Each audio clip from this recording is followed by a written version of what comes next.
Coming up on KUJH, Kansas legislature passed a House bill to protect women's sports. But what does this mean for the LGBTQ+ community? We'll find out. Plus, student Senate elections are right around the corner, and pressing topics are coming to the table. And KUJH reporter Kyle Mathis will join us live to give us a look at a new bus depot on KU's campus. Live from the studio in Stauffer Flint at the University of Kansas, you're watching KUJH News. Welcome back to KUJH. I'm Sam Goldman. And I'm Jessica Joseph. Spring has sprung in Lawrence, Kansas. Halen Wilhite joins us to give us a first look at the forecast. Halen? Spring has certainly sprung here at KU. The trees are blooming, flowers are blooming, temperatures in those lower 80s the last couple of days. Feels a little bit like summer, not going to lie about that, but it is just absolutely great out there. The sun is out, few clouds still mixing in the area, but we're still going to be enjoying those sunny conditions for the rest of this afternoon, maybe a little bit into tomorrow before we'll eventually have to talk about our next chance of rain. But no rain in the forecast for tonight and for today. Temperatures still in those 70s at the moment right now, getting a little gustier as well. Still seeing those winds blowing at about 10 to 15 miles per hour and gusts up to 20 miles per hour from the south. And so with those stronger winds, we are seeing a few of our counties under that red flag warning. So high fire danger in store for today. So try to refrain from any burning out there, as it is going to be quite gusty this afternoon. Temperatures in those lower 80s as our highs, but still great weather to get out and enjoy the weather. Although with that wind, pollen is still pretty high out there as well, with the tree pollen and that grass pollen. So be sure you're taking those allergy medications, really staying on top of that. But as mentioned before, we are tracking some storms potentially for tomorrow before eventually we're maybe talking about a little weekend cool down. But it looks like spring weather, or at least the spring swing weather, is still going to continue going into next week. But we'll talk more about those storm chances coming up. Thanks, Halen. A new law that will affect several athletes in Kansas goes into effect July 1st. House Bill 2238, banning transgender girl athletes from competing in girls and women's sports, passed after a 2/3 majority vote. KUJH's Marlon Martinez joins us in the studio with details on this new bill. Yeah, that's right. The House and Senate overriding Governor Kelly's third veto on transgender issues has sparked major concerns. Now, lawmakers on both sides share their strong opinions on why they voted for it or against it. But at last, the final vote was decided by a Democrat voting towards the ban. By Constitution, the veto is overridden. Kansas Rep. Christina Haswood shares her frustration after Republicans claim victory in overriding the governor's veto. Really angry about it. In a divided House, representatives from each party expressed their concerns. Should LSU's female champion, Angel Reese, give up her spot, her recognition, and her victory, a black woman, because a man decided to suit up with the females and go dominate the court? What we are doing is crucifying a target of our population, and I vote no. But a win for some is a loss for others. And unless something changes effective July 1st, trans girls kindergarten to college will now be banned from enrolling in a girls or women's sport. This will portray us as bigoted and discriminatory. And as a proud Kansan, I'm ashamed. Haswood said the legislator is there to protect all Kansans, no matter their race, color, or gender. This is another barrier and another thought in folks' head when they're trying to get their kids into sports. And says her job is far from being done. To see this result is very disappointing, but we are not going to give up the fight. So to break it down for you, House Bill 2238 goes in effect July 1st. This means the bill requires all school athletic teams be designated either boys, girls, or co-ed. Transgender girls will not be allowed to play on a girls' team. When a bill is not signed by the governor, it stays effective until further action, which means HB 2238 will be implemented until a bipartisan agreement is signed. Thanks, Marlon. This isn't the only bill in Kansas that could impact transgender people. Senate Bill 180 has passed both the House and the Senate as of April 4th, and now awaits Governor Laura Kelly's decision. The bill refers to itself as the Women's Bill of Rights, but what does it really do? It separates certain environments, such as bathroom and locker rooms, by what it defines as biological sex. If passed, transgender women in Kansas would not be allowed in such environments. Supporters argue that the bill protects women from harm. However, critics are worried that the transgender people will face even more discrimination. Governor Kelly will most likely veto the bill, but both the House and the Senate may have the numbers to overrule the veto with a 2/3 supermajority.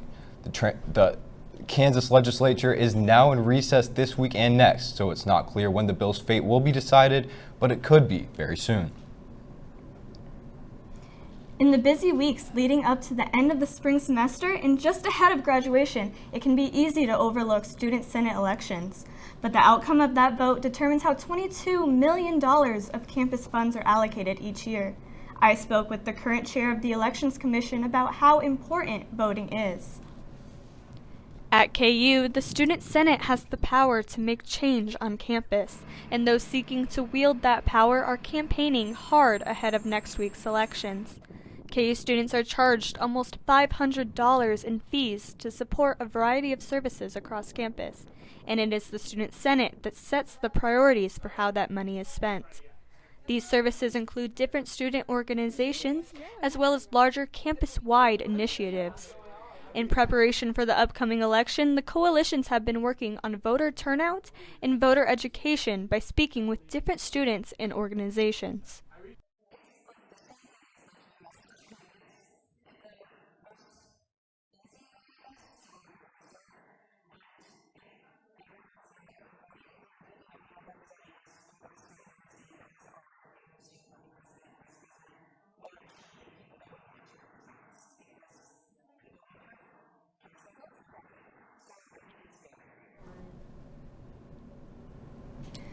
Voting takes place next week from April 17th through the 20th. To vote in the Student Senate spring elections, you can go onto Rock Chalk Central, sign in using your KU ID and password, and click on the coalition that you want to vote for. New renovations are coming to the KU and Lawrence busing system, including a new bus station. KUJH's Kyle Mathis has more on the story. For the KU and Lawrence bus system, plans to renovate routes and make it easier for students to get around has been in the works since 2014. The university has already implemented the route redesign changes because we also had budgetary reasons to need to reduce the number of buses running. So we went ahead with the changes in order to do that. So KU routes have already been experiencing the new routes this year. I'm currently here on Bob Billings where Central Station is being constructed just right behind me. As you can see, different construction equipment being used to build the station. The station projected to be finished in August of 2023 should make the bus system for KU students and students all around Lawrence an easier time to merge campus and the city. Recently, I was looking at how many student addresses in Lawrence are served by buses that currently go to campus compared to next year when the new routes go into effect. And it's going to go from 13,000 students who are within a half a mile of a bus stop to 15,000 students. Austin Eckert is one of those students and says he thinks the redesign will help. Obviously, there's a lot of people that go to KU, and especially off campus, so I think adding another bus station will help things go a little bit more smoothly, especially for the people that may live near that area. Construction on the new station should be finished in August, with new bus routes to begin as early as July. Reporting for KUJH News, I'm Kyle Mathis. After 3 years of the project beginning in 2020, the station will finally be finished in August. Issues of transportation are one of the many issues brought up in the school board meeting Monday night. KUJH's Dana Nasser gives us an update on the new zoning for the Lawrence Public School District. Jamie Reed spoke at this week's school board meeting about the proposed boundaries forcing her daughter, who attends Deerfield, to not only switch schools but travel quite a distance to get to her new school. Woodlawn right now is about 3 to 5 miles away from our neighborhood, while Deerfield is only about a mile away. Reed is a single parent who moved to her neighborhood to be closer to friends and family, and is where she has built relationships with other parents in order to create a support system for her daughter. Now that may be taken away. And I asked her what she wanted to do. I told her that if she wanted to stay, I would do everything in my power to fight for her to stay, and that we would figure it out. And she wanted to stay at Deerfield, so that's where we're at. At Monday's meeting, the board heard concerns from parents regarding the new drawn boundaries, concerns about transportation and safety and how this will affect 10 of the 11 schools and nearly 500 students. When you are moving students in, there may not be enough room for all of them, so you might have to move some students out of the school in order to make room to move more in. The board will consider making adjustments to address the concerns expressed Monday night and will be making decisions about the proposed boundary changes when the Boundary Advisory Board meets. For KUJH News, this is Dana Nasser.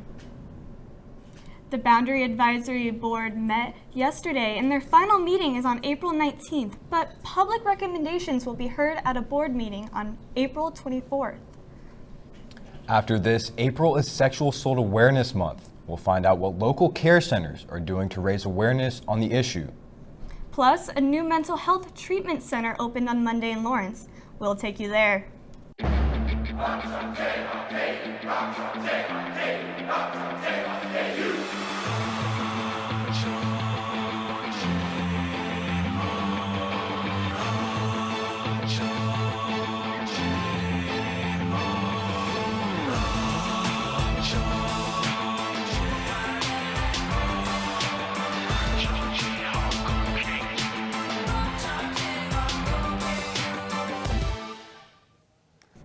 Welcome back. April is Sexual Assault Awareness Month, and the Lawrence Sexual Trauma and Abuse Care Center will hold several events to raise awareness about this important subject.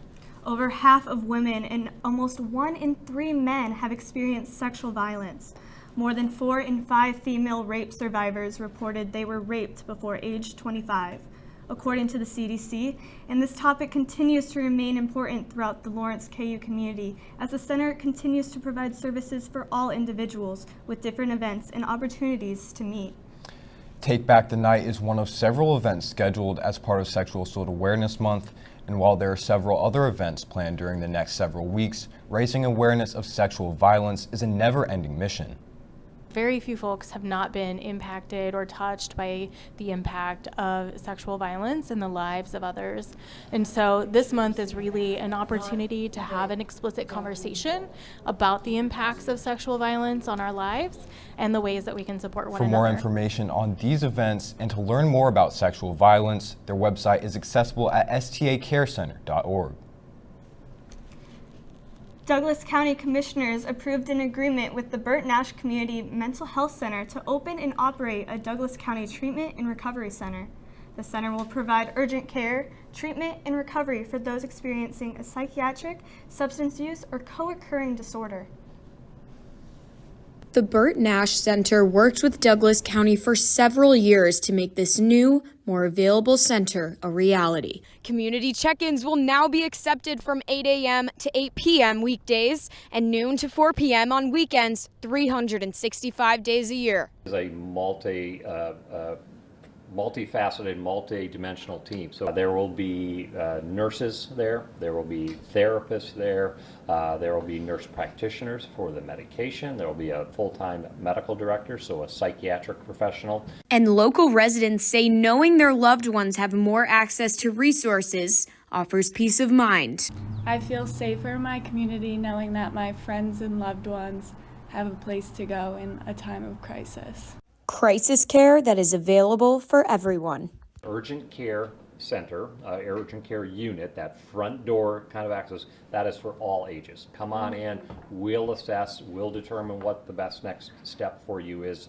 For many of them, it's going to be what we're offering there. For some, it'll be that plus what we can provide for them out in the community. This has been Catherine Galliani reporting for KUJH News. The treatment center is the first of its kind in the state of Kansas. For more information on what resources are provided, visit trcdks.org. Local vendors are excited for a new season in the downtown farmers market. KUJH's Sean Tokars went to the first market of the year to find out why shoppers are choosing to spend their money there instead of at a chain store. Laurentians line the parking lot at 9th and New Hampshire Saturday morning for the first chance to buy from their favorite vendors this year. I think people come to the farmers market to buy fresh and good quality merchandise.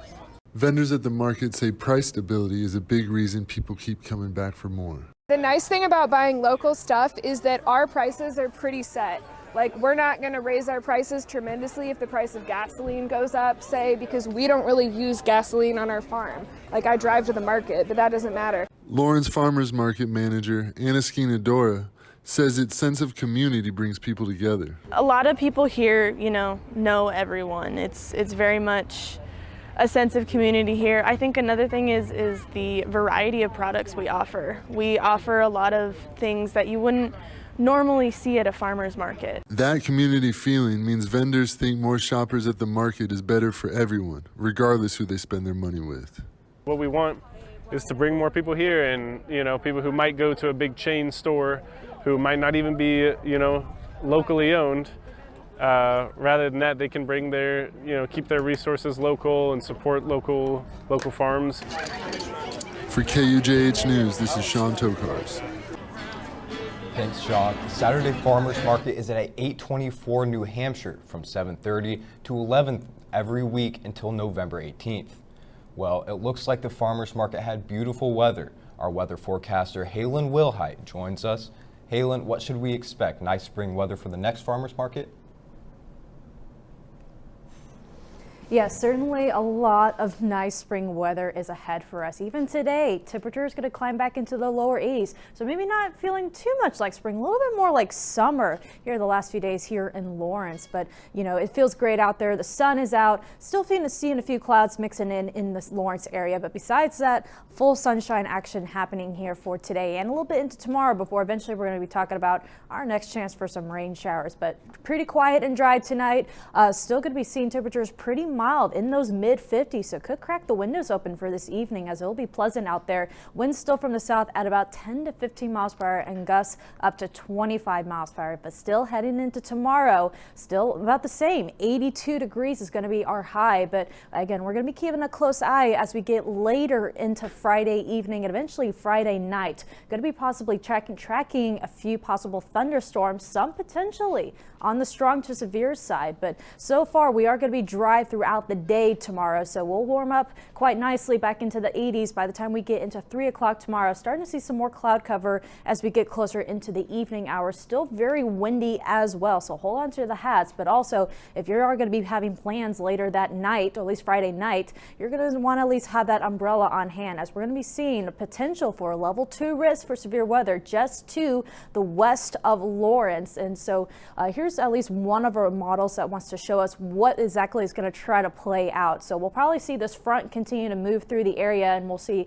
pretty much a line of storms form up right along this cold front as it continues to approach Lawrence. But it looks like a lot of the models are kind of agreeing it is going to stay a little bit more out to the west of us. But I won't say, at least I can't rule out a few of those storms making it over to the Lawrence side of things. So definitely just be aware, have multiple ways of receiving severe weather alerts, as there is the potential for some large hail and some damaging winds. And of course, it is low but not zero, a low risk for tornado, especially for areas further out to the west of Lawrence, particularly in central and south central Kansas. But even as we look ahead into the next week, we'll see a little cool down for the weekend, but the above average temperatures are still going to continue as we go ahead into next week, and maybe seeing another round of some showers potentially late next midweek. But definitely the focus for tomorrow, at least that's our next big-ish system that's going to be moving in Friday night into Saturday morning. Could see a few of those scatter showers still lingering for Saturday afternoon. Temperatures dropping into the lower 60s, so might want to grab the jackets to start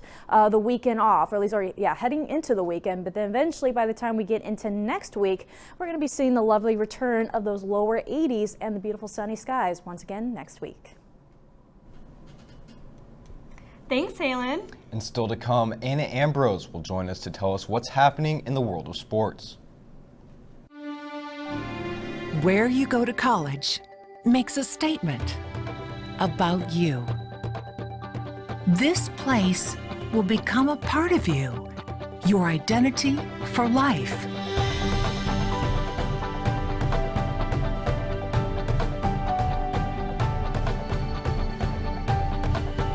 The University of Kansas, a great place to be you. Welcome back. There's a lot of stuff to catch up on in the sports world. Let's head over to Anna, who can catch us up. Welcome back for another week of your sports updates. Starting off with the 17-win Jayhawks, the baseball team is coming off a series win against 19th-ranked West Virginia. The Jayhawks hosted their second annual Buck O'Neil Classic this week in Kansas City against Texas Southern. The team defeated Texas Southern 8-5 before hosting them yesterday afternoon in Lawrence, defeating them 11-7. The home games against Texas Southern will begin a home stretch for the Jayhawks, hosting the Kansas State Wildcats for a 3-game series starting tomorrow. The Jayhawks get some midweek game action next week, hosting the Air Force before hosting Oklahoma State next weekend. Kansas softball is hoping to bounce back after recent losses against 21st ranked Baylor and 2nd ranked Oklahoma State. The team will start a 3-game series tomorrow against Texas in Austin. The women's tennis team is coming off their 3rd consecutive Sunflower Showdown win against Kansas State. The Jayhawks host 18th ranked Oklahoma State tomorrow at 5 p.m. and host 16th ranked Oklahoma on Sunday at noon to close out their regular season. Sunday's match will recognize senior Roxana Manu. You can catch the team at the Jayhawk Tennis Center April 20th through the 23rd as they host the Big 12 tournament. As the men's track and field team jump into the rankings at 24, the Kansas Relays are back in Lawrence and celebrating their 100th year. The relays start today at Rock Chalk Park, where the field events will kick things off, followed by the track events. Tomorrow you can catch the track events at 9 a.m. with the field events starting shortly after at 10 a.m. Saturday will host the finals of all events. In other sports news, Kansas volleyball extended head coach Ray Burchard's contract for 3 more years. Kansas women's basketball is the only Big 12 team that can expect 3 first-team All-Big 12 selections to return for next season. Tiana Jackson, Zakiya Franklin, and Holly Kirk-Skeeter will lead the Jayhawks next season. Kansas football wrapped up its spring season with the spring showcase this past Friday. KUJH's Michelle Jamela is live at the booth to get us up to date. Thanks, Anna. I'm here live on the Hill, where KU football held a spring showcase last Friday inside David Booth Memorial Stadium right behind me. The team had its scrimmage, but the experience was for the fans. The showcase offered many activities, such as cornhole, free food, and a fun zone for the kids. It's been nice. It's been fun for the kids, so they're enjoying their time. The annual showcase gave fans a preview of the team, who is coming off their first bowl appearance since 2008. I'm so excited. I think, after last year, I think our team did a great job. I think they exceeded expectations across the board, and I think they're going to do it again this year. The success of last year was reflected well in the large crowds, drawing over 5,000 people to the event. So far it's been a really great experience, having a lot of fun and seeing everyone unite and support our football team. I think we're going to do really great. Fans were pleased by the team's performance in the scrimmage. While Lance Lappoe looks to upgrade his roster, the booth will be acquiring upgrades of its own. Renovations to the stadium look to begin soon, as well as other sport facilities such as Anderson Family Football Complex behind me over here and Allen Fieldhouse. Back to you, Anna. Thank you, Michelle. That's all we have for this week's sports update. After this, we'll take you to the Lead Center, where the KU First Nations Student Association powwow brought community members together for a day of cultural celebration. From adversity, we rose. We made history and became pioneers, voyagers, champions, Jayhawks. And when our chant rises, haunting and hallowed, Jayhawks are telling the world what's near. Victory. Welcome back. The University of Kansas First Nations Student Association held the 34th Annual Powwow and Indigenous Cultures Festival last Saturday. KUJH's Sam Goldman attended the event. Sam?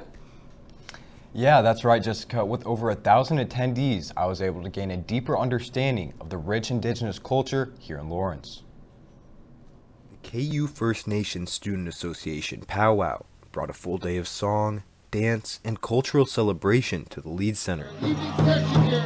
Jancita Warrington of the Menominee and Potawatomi tribes gave a presentation on the rich history of the powwow and reflected on the importance of the event. It's always a good day when our community can come together and dance and sing together. That really rejuvenates our spirits and helps us to address sometimes the challenges that mainstream society poses to us. Warrington says that with support from the Lead Center, they're able to plan for something bigger than just the powwow. To have someone like the Lead Center here that partners and gives us a lot of in-kind support, it makes a world of difference in our ability to be able to plan for something bigger, and which includes just having more variations of cultural education and more ability to be able to support the food artists and then the craft vendors as well. As one vendor explained, the event not only provides an opportunity for cultural celebration, it also provides support and commerce to Indigenous businesses. To me, this event is kind of like being current in history. Like, what are we doing right now to better everybody? And so what we're doing right now is we're having some ceremonies and we're having some Indigenous commerce, helps the Indigenous businesses, you know, get them some sales going, get them in front of the public. With support from the Lead Center, we can expect the powwow to continue to thrive as a platform for celebrating, sharing, and supporting Indigenous culture. Truly an incredible day at the powwow. Yeah, it looked like a really nice turnout. It's really great to see. Anna, the Kansas Relays are this weekend. They are. They're back celebrating their 100th year, so it should be a great event for everyone in Lawrence. But Halen, it looks like there might be some rain. Maybe just a little bit. So if you're heading out there, might want to grab the umbrella and the rain jacket just in case. That's all for now. Thank you for watching KUJH. Make sure to tune in next week for more local news, weather, and sports.